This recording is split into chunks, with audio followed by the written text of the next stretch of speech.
JP, can you tell me what you were doing before Europe, how you heard about this program, and why you decided to join? Well, before Europe, right after high school, I decided to go into the workforce right away because I wasn't sure of where I wanted to head and what career path I wanted to take. So I joined the workforce along with my dad, working at a shipyard. And at a shipyard, it's really hard to work at. It's hard money, and I didn't enjoy it at all. So I decided that I want to go back to school right away, and I was thinking about all the things that I love to do, and I like helping people with computers and just learning about technology. And my uncle, he told me about Europe, and I was surprised of the whole how it's free and everything, and how it's gonna help me work, and it's gonna build me to be more successful as a person and work on my tech skills. So that's reason for me why I wanted to join Europe, was because I want to learn more about technology, because it's further and it's developing really fast. Okay. So can you elaborate a little more on that? Why tech? Like why is it that you want to go into tech? Well, growing up, I'm a gamer, and something about technology was very satisfying to me. Being able to help one of my aunties or my uncles whenever they had a problem with their computer, and all of a sudden I knew how to fix it. If I felt like I was playing a good part, being able to help people. So with tech, I know that everybody uses technology. So I feel that if I'm able to learn more about technology and learn how to fix computers and help people out, it's a way of me giving back to my community.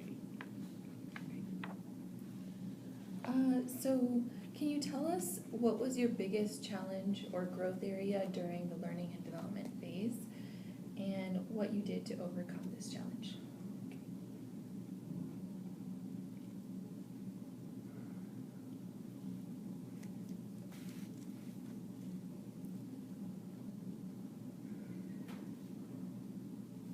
I would say the biggest challenge that I've faced during the learning and developing phase um, was was working on my speech. It was hard for me because I wasn't really a great speaker, and so for me I was a little bit nervous, and just when I first went up doing my first speech, it was difficult for me because I'm in front of people and I normally don't do this, and being able to get the feedback from my colleagues and my teacher, it helped me to see what I should work on, because I know that it's gonna better me and it's gonna make me improve a lot more. And also another area that challenged me in the learning and developing was just going back to learning the hardware of the computer. It was a little tricky for me, but as I was learning it, it started to make more sense to me by me asking questions, asking my colleagues for help. So yes. And what do you plan, if you were to plan ahead, how would you ensure that you're set up for success in your internship in these particular areas? I would continue just to ask my colleagues around me, asking them for help and asking for some advice that they would suggest to me, and just to take that advice, let it really process in my head, so I can apply it to myself, and so I can continue to better myself. So did you have a chance to read the internship descriptions? No, I hadn't. Okay. They're at the end of your packet. Okay. But is there a specific internship field that you're currently interested in? I'm currently interested in project coordination. Okay.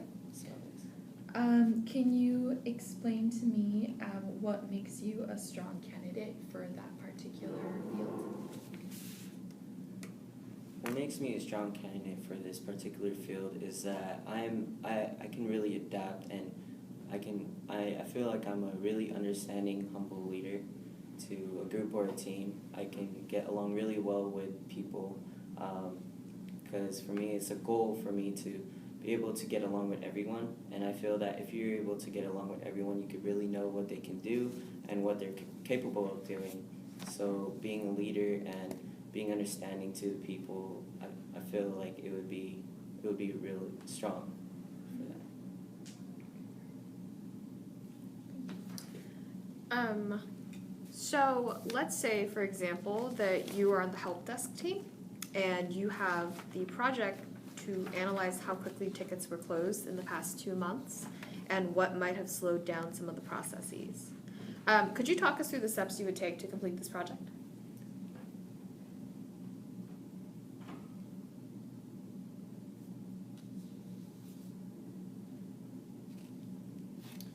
The steps that I would take to complete this project, I'm not so sure and familiar with the ticket or project to analyze how quickly tickets were closed and all that, but I would ask my colleagues around me and ask them what is it and where can I check to see how the process was going and where it slowed down, and just to learn more about this area that I would have to improve on.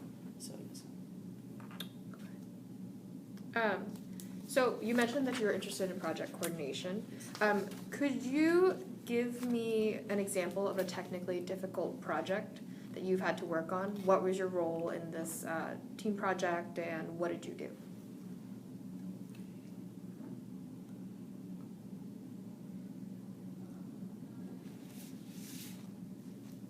Can you repeat the question? Sure. Give me an example of a technically difficult project you've had to work on. What was your role? What did you do?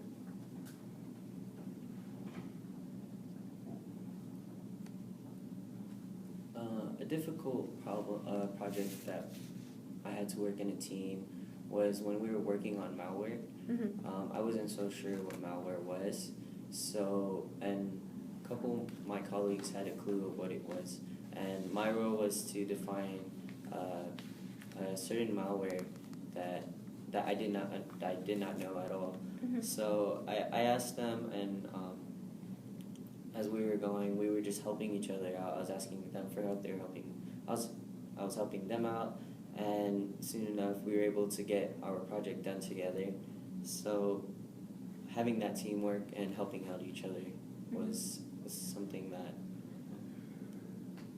I did in this area, in that project. Great. So a large part of project coordination, and honestly a skill that you'll use in your career regardless of what you go into, is organization. Could you tell us about a system that you use to stay organized? Like, how do you track deadlines, action items, and follow-ups? A way that I keep track and keep myself organized is I have a capture tool, basically like where I keep all my deliverables in, and I write down the date and the time, and once I get home, I look at it first thing, and I make sure as I go along, I check it off, making sure that I have everything done at that right away. So yes. How about things such as waiting on someone else to contribute to a piece of a project? How do you manage making sure that you follow up on things like that?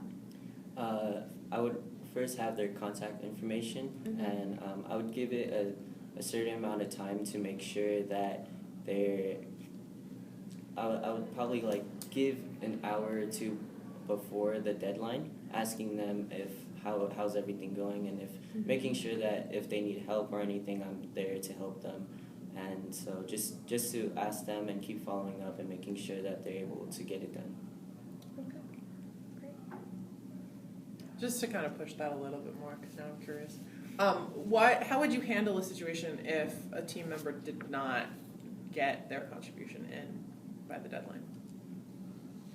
By So you're checking in with them. You're doing a project together. You're regularly checking in with them, but they still don't get their contribution in by the deadline that you've established. So it's already past the deadline. Yeah. How do you handle that situation? I I would meet up with my colleague who didn't get to finish it before the deadline, and I would go with them, and we would both work together on this area so that we can still finish it through even though it reached a deadline. So just to make sure that even though it was late and it reached a deadline, that we still followed through and made sure that we completed it fully. Great. Did we get all of our questions? Is it time to move on, or did we miss We anything? have about 10 minutes left. I can go for a couple more questions. Okay. I don't think it hurts. So let's assume that you have that you're on internship, and that you have a remote manager who's always busy and is really hard to reach. You have a lot of downtime at your internship, and you're not quite sure what to do with it. Could you talk us through like a plan that you might have to address this concern? Some steps I would take was just simply ask my colleagues around me. I would just ask them if they would need any help with anything. If I'm not getting any assignments or tasks that is from my manager, I would just ask my colleagues around if they need anything. And also while I'm doing that, just to get to know them more better, get to know people around me, and just to learn more too. Like if I don't know anything that they're doing, I would ask them, and just hopefully they would help me get to learn and let me stand by their side just to watch them do what they do so that I can grow, so without being asked to do a task. I think we can move on to the tech demonstration piece. All right.